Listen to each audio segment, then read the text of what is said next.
You are in room Lagoon K, and you are here to see, make sure I get it right here, Paul Stone and Alex Chapman, and their talk, WSUSpect, Compromising the Windows Enterprise via Windows Update.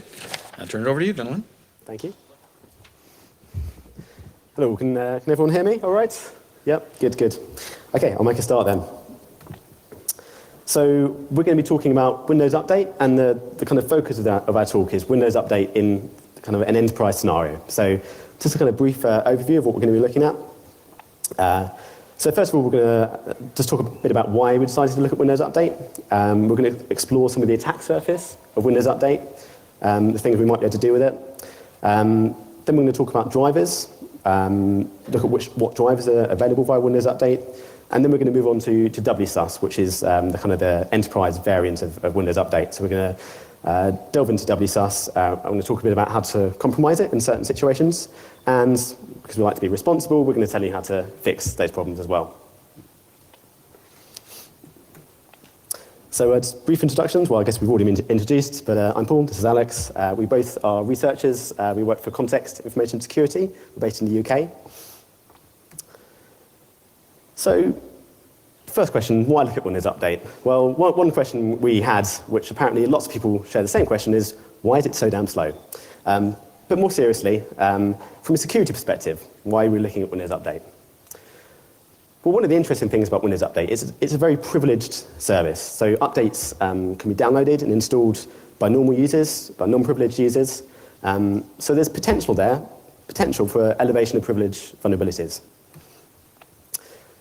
The other thing about Windows Update is it both increases and decreases the Windows attack surface. So in the sense that it downloads and runs codes over the internet, which can be a dangerous thing to do if it's not done properly.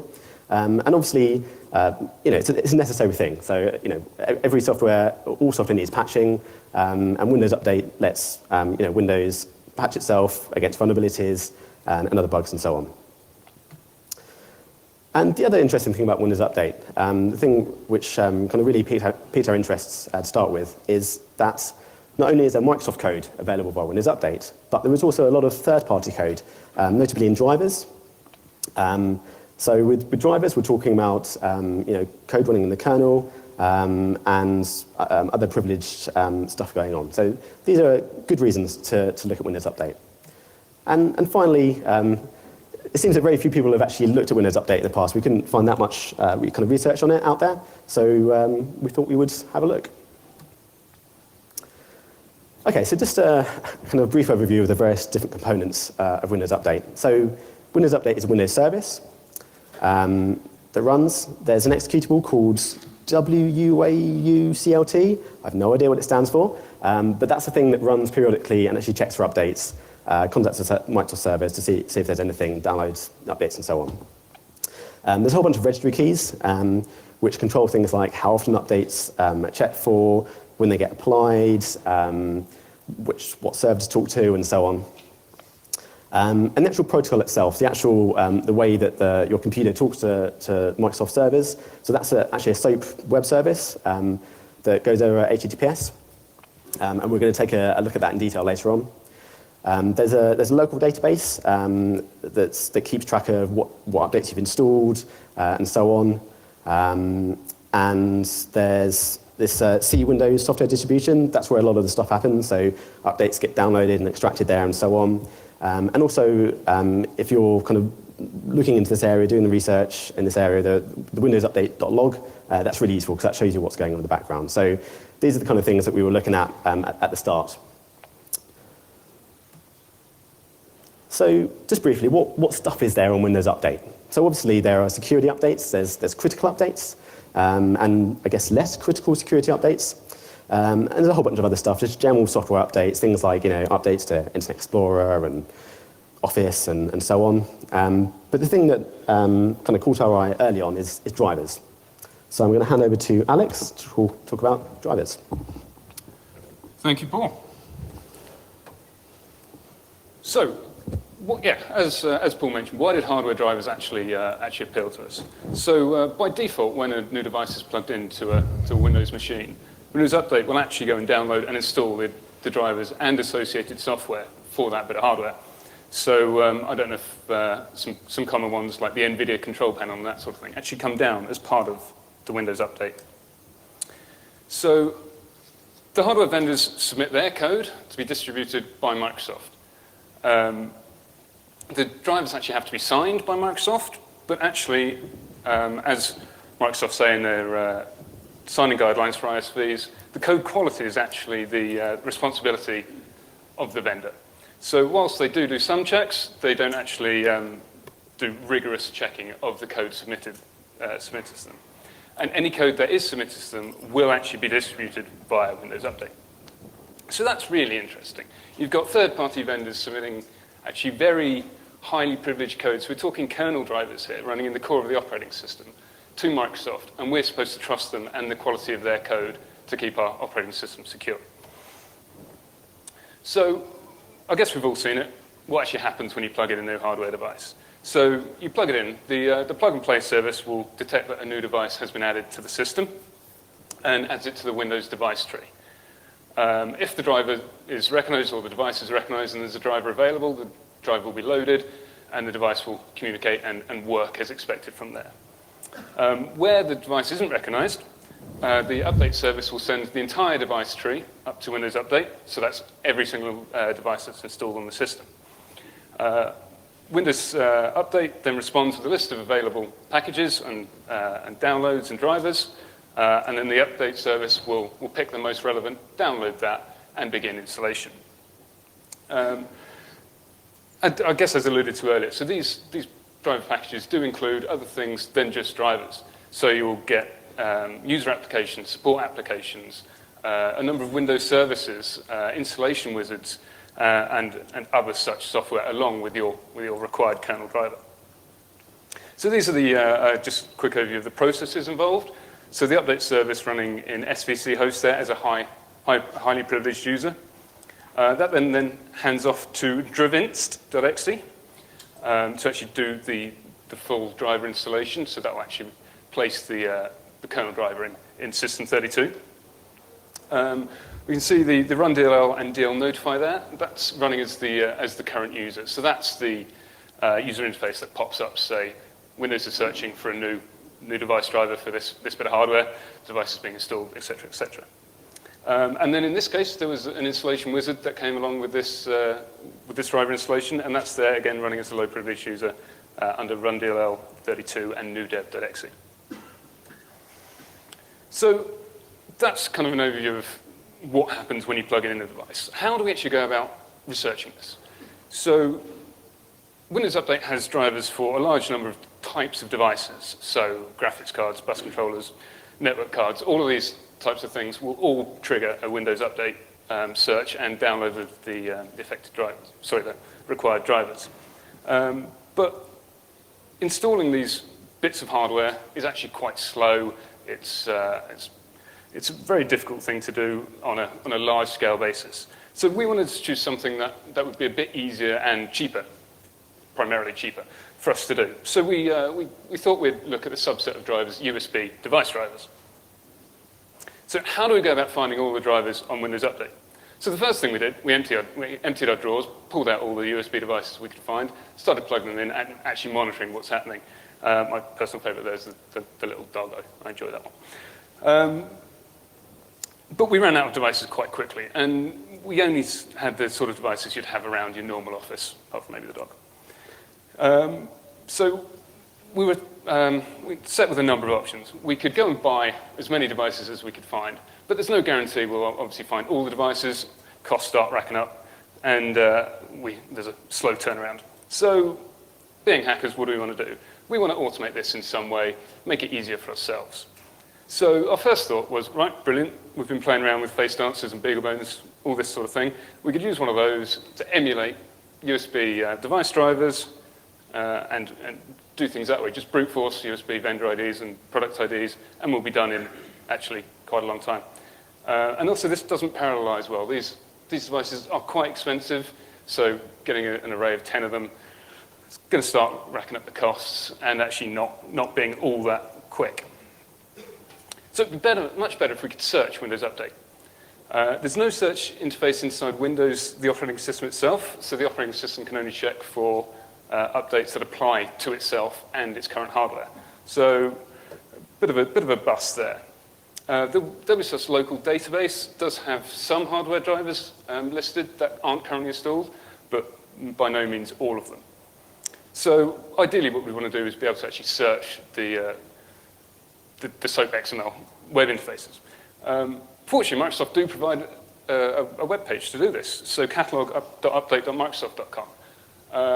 I don't know if anyone remembers this. This is back from the XP era, and it actually, you can see. So its requirements are IE6 or above, and it actually requires the installation of an ActiveX control. We're talking that era of the web. But it does include all modern updates for all the modern OSs, so that's absolutely brilliant. So first steps, you go to the catalog with Firefox here, and you're told you need to use IE6. So we get our IE6 out, we connect, we install the ActiveX control like we're told, and we can then actually access the catalog interface and start searching for drivers. So this is going to make our life a lot easier, a lot quicker, and a lot cheaper. So in terms of USB device drivers, we can actually search on the USB vendor ID and product ID, which is really useful. Or we can just go blanket search for the USB vendor ID. So this allows us to find all device drivers for a particular vendor that are available on Windows Update. So that's kind of cut our work down from having a brute force vendor IDs and product IDs to purely vendor IDs. So we come up with a plan. So we get a list of vendor IDs. So these are actually published. Individual vendors are assigned individual vendor IDs. So we find one of the public lists, and we can use that. We're then going to scrape the Windows catalog for all USB products for each individual vendor. We're going to make a database of all the drivers, download them all, install them all, do something, and then profit. That's the way all good plans start. So we did this work back in April of this year. We created this database. Excuse me. So the results from the initial database scrape. So we identified 425 vendors that have updates on the Windows Update, 25,125 unique driver update GUIDs. That actually boils down to a much smaller number, only 4,600 unique downloads and download hashes. But still in there's a lot of duplicates and obsolete driver versions and things like that. So in the end, we whittled it down to 2,284 drivers for download. So set the downloads off going, came up with about 5 gigabytes worth of drivers for us to install. Fantastic. And these range in size from 100 to 150 megabytes down to just a few kilobytes each. So huge variety there. In this list, as we'd expect, there's a lot of standard devices. So printers, memory cards, Ethernet devices, et cetera, et cetera, et cetera. Lots of weird and wonderful sounding things. So my favorite there is the ST Microelectronics Intel Sensor Solution Blue Box DFU. Got no idea what that is, but it sounds cool. Display link adapter, so that's something that allows you to pipe VGA over USB 2. So some actually quite interesting devices there. A lot of the funkier sounding devices actually just ended up being USB to serial drivers, so a bit generic and less interesting. And some of the driver downloads actually just enabled built-in drivers, set a couple of registry keys, and did nothing else. So a bit of a variety there. So each of these downloads is a Microsoft CAD file, so it's basically just Microsoft's archive format, which can be signed, so all of them are signed. They contain the int file, which is the installation directives and supported hardware. So actually how it installs, what it then goes and installs, and then the files we'd expect. So the kernel drivers, DLLs, exes, help files. We saw quite a lot of things developers seem to have forgot to remove. So a lot of PDB symbol files were included along with the drivers and other files we wouldn't have expected there. So back to the plan. We've got our list of drivers. We've downloaded the ones we're interested in. We then need to install all the drivers. So I don't know about you, I've built quite a few Windows systems in my time. Installing drivers can take a very long time. I didn't want to sit there and do it manually with 2,284 drivers. So we're hackers. We want to find a way of automating this. So fortunately, Microsoft very kindly provide an application to do this. So the DevCon application, so the Windows Device Console, it's part of the driver development kit. This requires a high-privileged user, and I'll come back to that in a minute. But we can actually provide it with an int file and a cab file and a USB device ID. It'll take that, it'll then go and install that for us on the local system.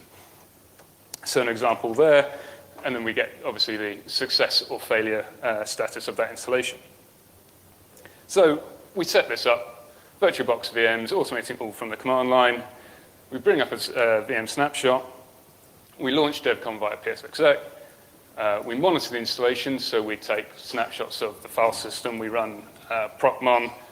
We perform the installation, record changes. So again, changes to file systems, services installed, processes running, other interesting things like that. And we repeat this for every driver.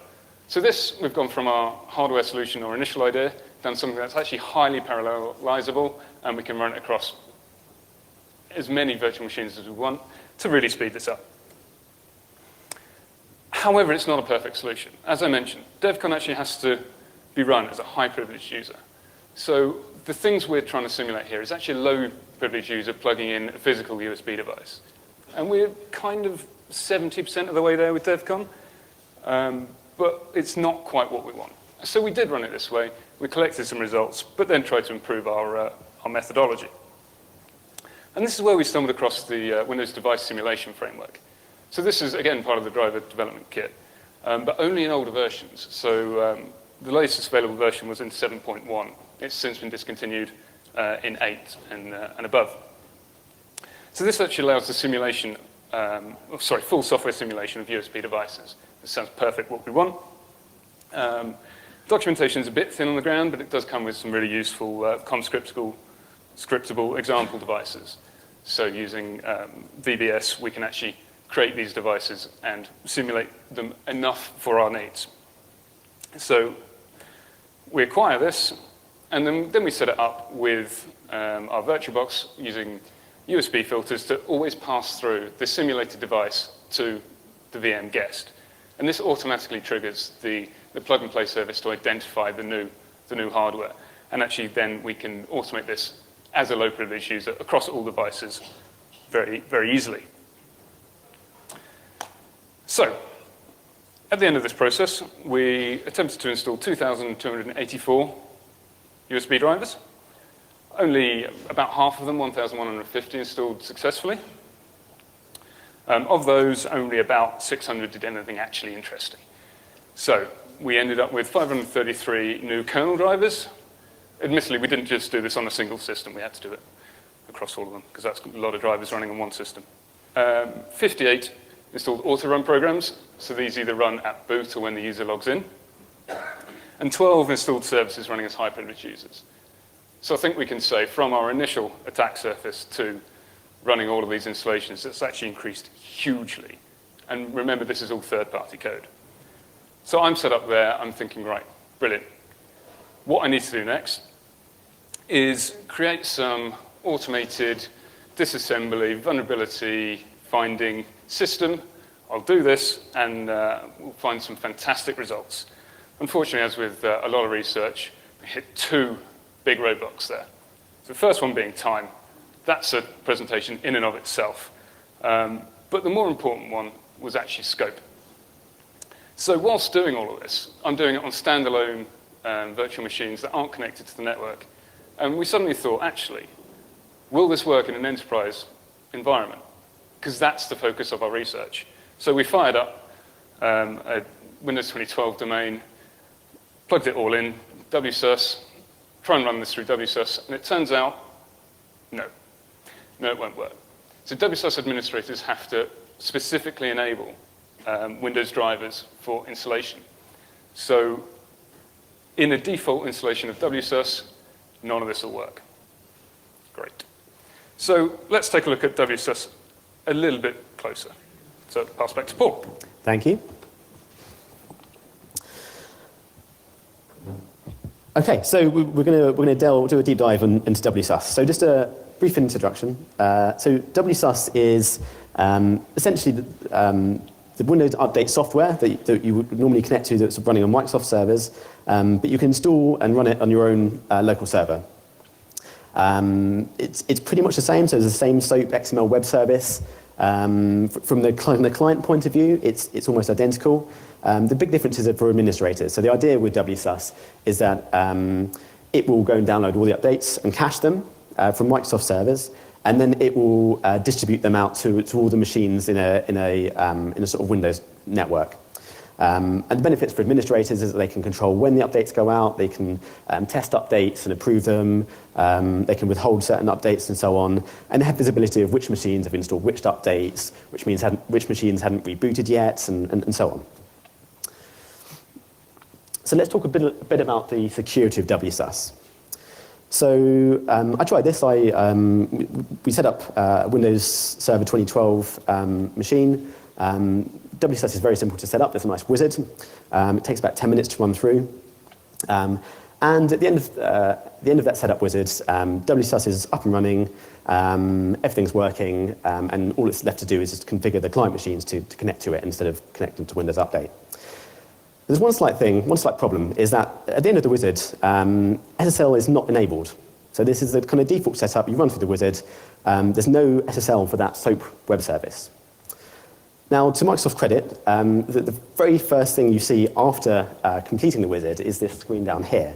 It says next steps. To fully configure your system, you should explore the following topics. And the very first link there is a link to using SSL with WSUS.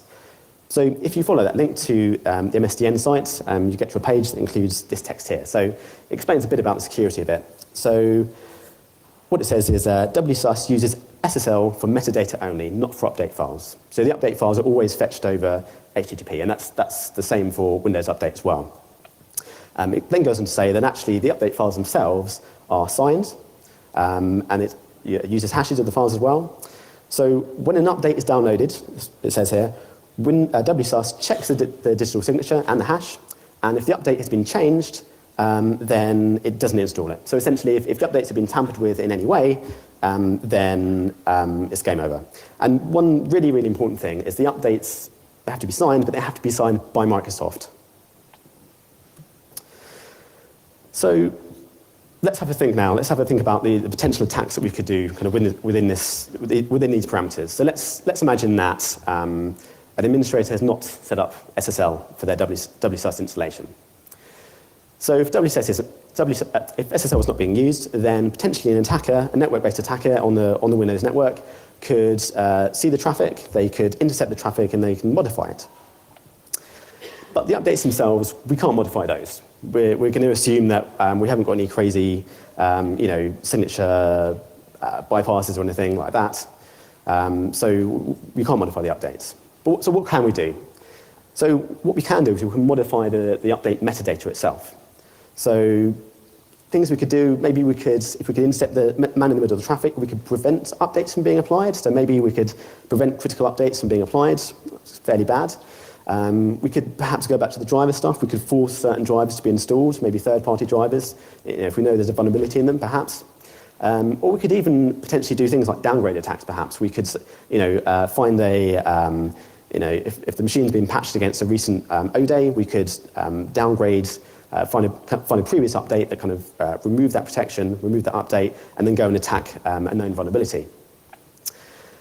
So those are all possible things, but none of them really stand out to me as being particularly easy or particularly easy to kind of exploit across the board. So let's go and have a look at this SOAP web service in a bit more detail. I should warn anyone of a nervous disposition, we're going to be seeing a lot of XML in the next few slides. So we want to have a look at the WSUS traffic, we need to proxy it.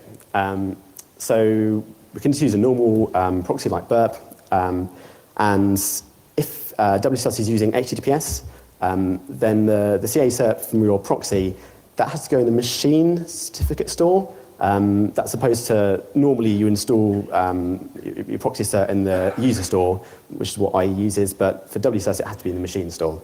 But honestly, it's probably just easier to do it without HTTPS. Just and not have to worry about that. Windows Update does respect the proxy settings. Sometimes you might have to restart the Windows Update service to get it to pick up the proxy settings, although normally not. So the main thing we're interested in is this, the endpoint, which is client.asmx, this one here. So this is where most of the interesting stuff happens. And the SOAP web service is actually documented on MSDN. Well, it's partially documented. Now, I'll show you why that's kind of interesting shortly. But there is some useful stuff there. So first of all, we're just going to have a look at the kind of sequence of SOAP calls that happen when Windows Update talks to the WSUS server. And this is largely similar to what happens with normal Windows Update if you're not using WSUS. So first of all, there's a bunch of calls which are used to set up the connection. And these normally just happen once. So there's get config, and it returns some config data.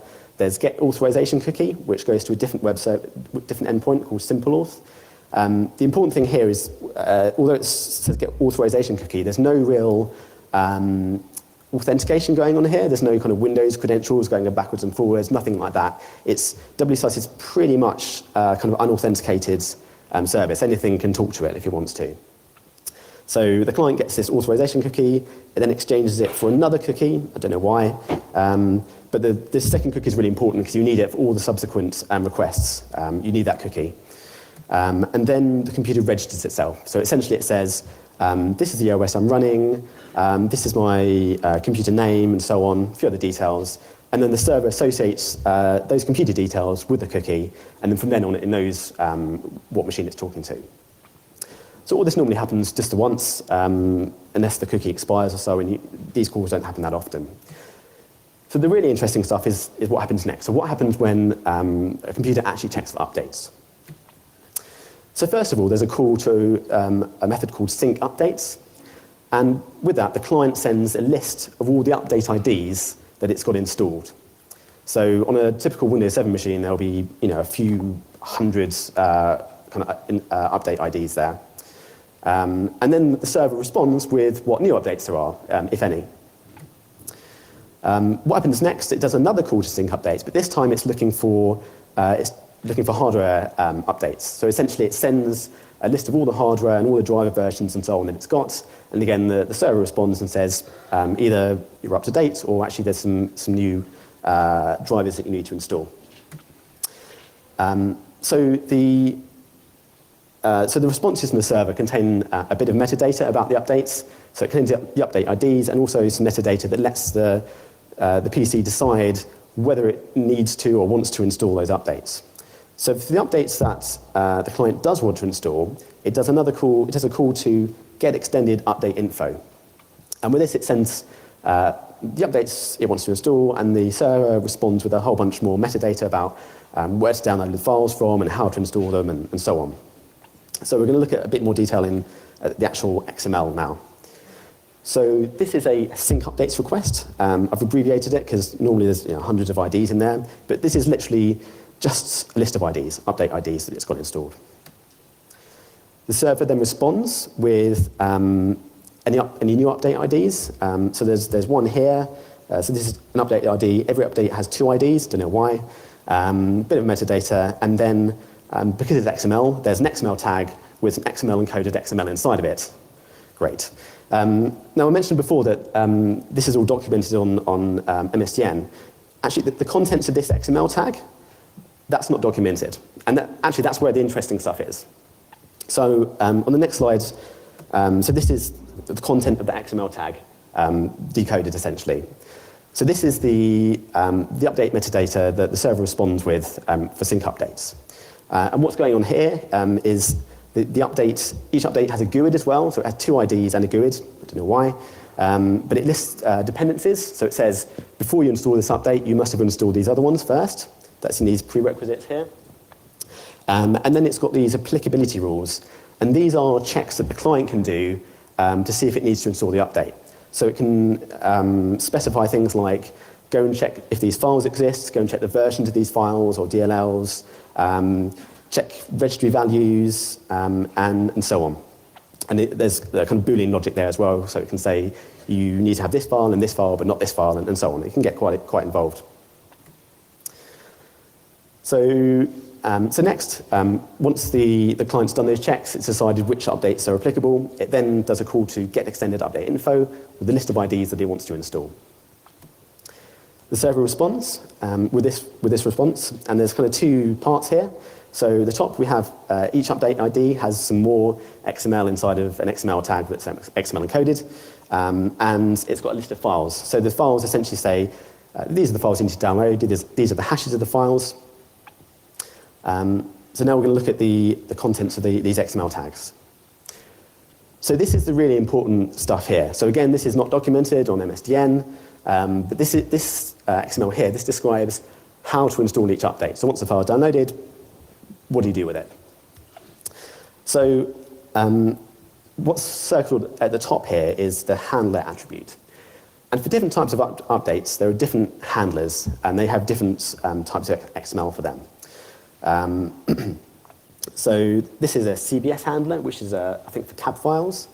And then it's got a list of files here. So this relates back to the files in the previous slide here. So essentially it says these particular files are needed for this particular update. And then at the bottom, there's handler-specific data. And that's, we'll take a bit of a closer look at that a bit later on. So what type of update handlers are there?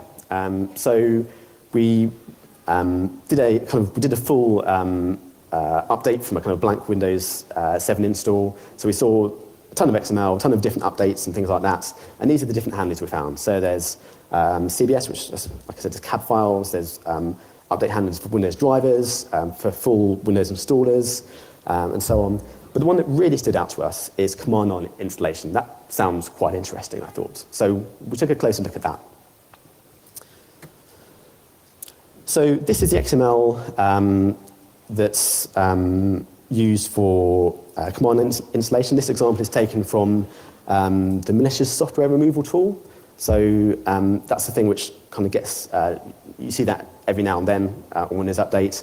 And essentially what it is, and what a command line installation is it's just a single exe that gets downloaded, it gets run once, and then that's it. So for things like the malicious software removal tool, it's basically fire and forget. It gets downloaded, it gets run, and that's it. But the thing that's kind of really interesting here, which I'll just expand on here, is this handler-specific data for command line installation. And you'll see here there's these attributes that say program. So it says, basically saying, run this executable that you just downloaded. And most importantly, there's some arguments here. So it says, run this program with these arguments. So hopefully by now you're thinking, actually, this has potential. So what can we do with command line installation? So remember, we're talking about the cases where SSL is not being used. We can intercept all this XML, we can inject into it, modify it, and so on. So with a command line installation, we can download and run any Microsoft-signed executable. So it has to be signed by Microsoft. And we can provide arbitrary command line arguments. So this is looking pretty good. And also, the other thing, which we mentioned back at the start, is that updates get installed as system. So this is really privileged stuff happening. So my first thought, once I've kind of gone through this, was let's download and run command.exe. Simple. Give it some arguments, do whatever we like. But actually, if you look at command.exe, it's not actually signed. In fact, most Windows binaries on a Windows install aren't signed. I don't know why, but they're not, which is kind of annoying. So the next, we had a think, and that's okay. What Windows binaries are signed? What stuff is signed by Microsoft? So we thought of sysinternals. So this is great. Microsoft bought sysinternals years ago. They're basically tools that are great for hacking, and Microsoft has gone and signed them. Brilliant. So let's use psexec. So psexec is normally used as like a command line tool. You use it to authenticate to a remote machine and run some commands. But you can also just run psexec on the local machine, kind of without specifying any credentials, and just run arbitrary commands from the command line. Brilliant. So here's the plan. We're going to have a man-in-the-middle proxy, essentially, that's going to be intercepting the traffic between the client and the server. And this is what we're going to do. So the client is going to check for updates. It's going to do a sync updates request, and we're just going to pass that straight through to the server. The server will respond and say either there's updates or there's no updates, but we're going to modify that response and we're going to inject our own request. So we're going to inject a fake update, essentially. So the client will say, yes, I would like to install that fake update, please, and give me more information. Now, we're not going to pass that through to the server because that update doesn't exist. The server's going to go, I don't know what you're talking about. So we're just going to make our own response to that. So we're going to respond and say, do this command line installation thing, go and download psexec from me, and go and run that with these arguments. So the client will do that, download it, run it, and hopefully this will work. And this is, so this, we took the XML from the malicious software removal tool, and then we used it to, we changed it to specify psexec with the arguments we wanted. And this is what we had. So this probably all sounds very simple. Modify the XML, psexec, done. This took a while to get working. The theory was very simple, but we spent a long time waiting for updates to happen and tweaking the XML to get it right, because it's not fully documented and so on. So we were pretty pleased when we got to this stage. Okay, so now it's demo time. So I'm just going to explain the setup we've got here. So we have a Windows Server 2012 VM that's got WSUS installed and set up. No SSL, which is kind of the default. I've got a Linux VM, which we're going to use to do the modification of the XML. And I'm going to boot up a Windows 8 VM, which is going to be our target. So the first scenario we're going to look at is a local privesk. So the scenario here is that we are a non-privileged user that's got access to a machine, like a typical corporate desktop machine. And what we're going to do is we're going to modify the proxy settings. So we're going to assume, some environments are going to be really locked down. You can't modify proxy settings at all. Some you can. We're going to assume that we can modify the proxy settings. So let's see.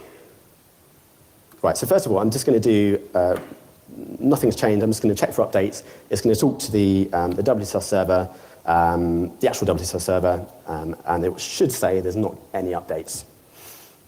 So no updates. So there's no funny business going on. Now we're going to modify the proxy settings. So now this is pointing the proxy settings to my Linux VM.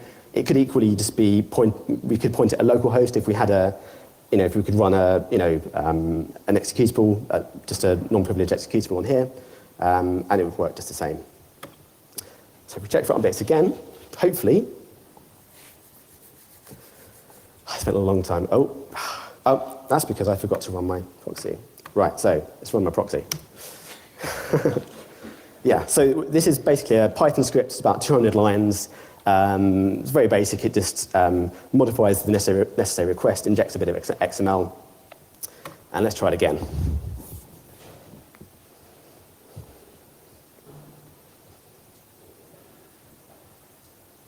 Yep, we've got an update. Let's install it. Fingers crossed. There we go. So let's just in case you don't believe me, so we're now running as NT Authority system. Thank you.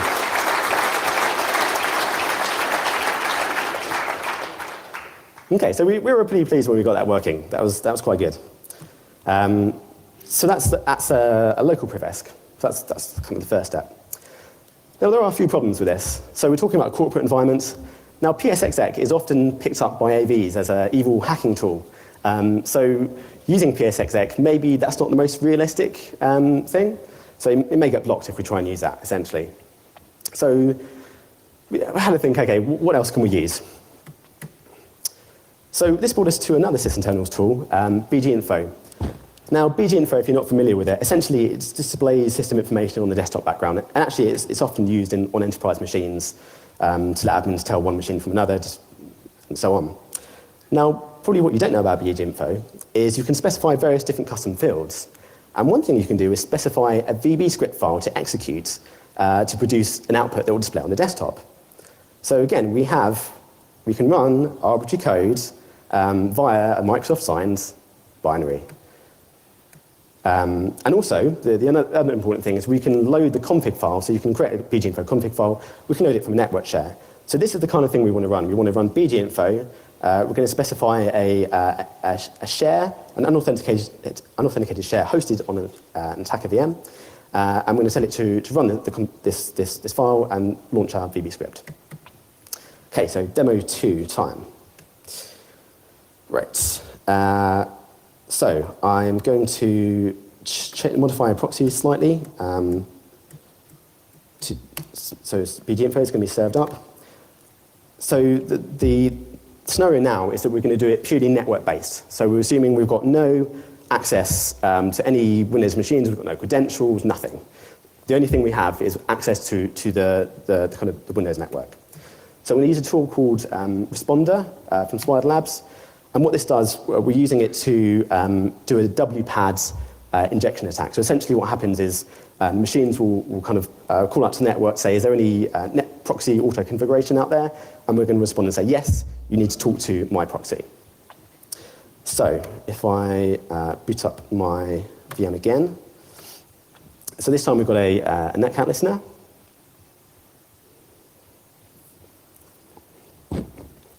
Okay, so we don't need the the ideal here is we're not any access at all. I'm going to cheat slightly because normally what would happen is that the machine would periodically check for updates every so often, and then it would download the updates, and at a designated time of day, it would automatically install the updates. We haven't really got time to wait around for a few hours for that, so I'm just going to trigger them manually. But this would all happen. This would all happen automatically if we were patient enough. Right, so when I ran this before, the update, this didn't work the first time, but it did work the second time. So we'll see. We got this working just yesterday, this demo, so we'll see how it goes.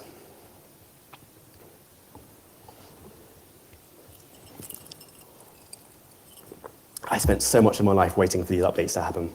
Oh. Come on. Right, so that didn't work, but I knew it wasn't going to work. I don't know why. In theory it should, but there's something weird with my setup. I don't really know. So I'm just going to check for updates again. So fingers crossed this time. There we go. So this has popped up here, and there we go, system again.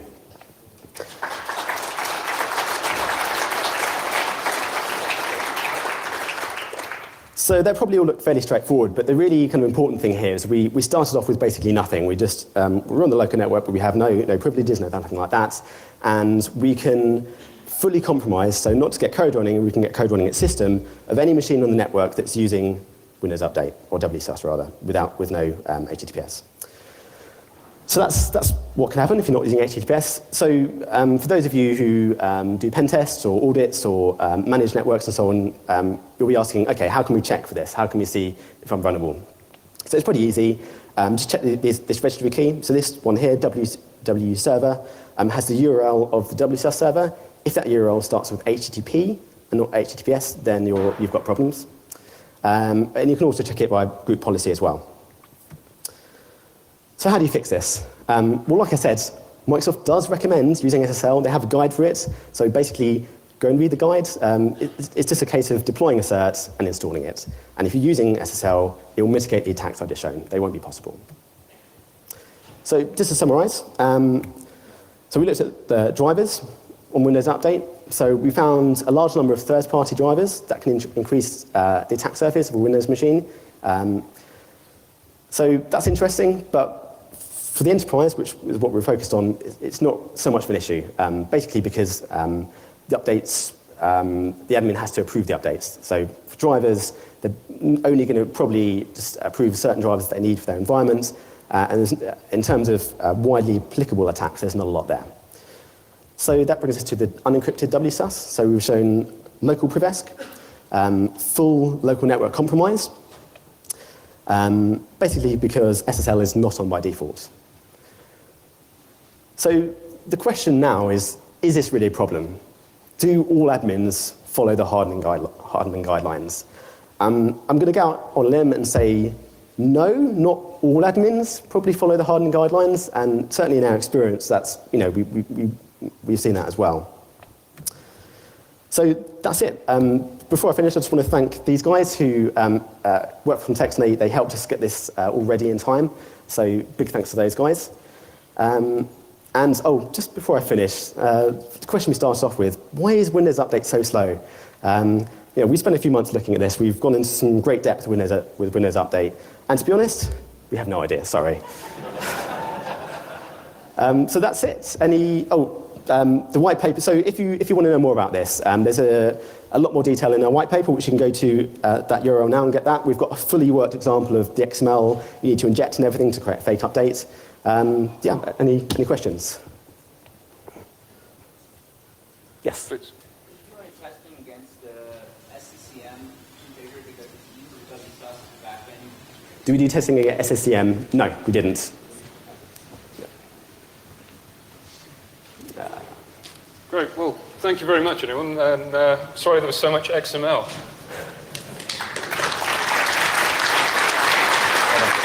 Hang on.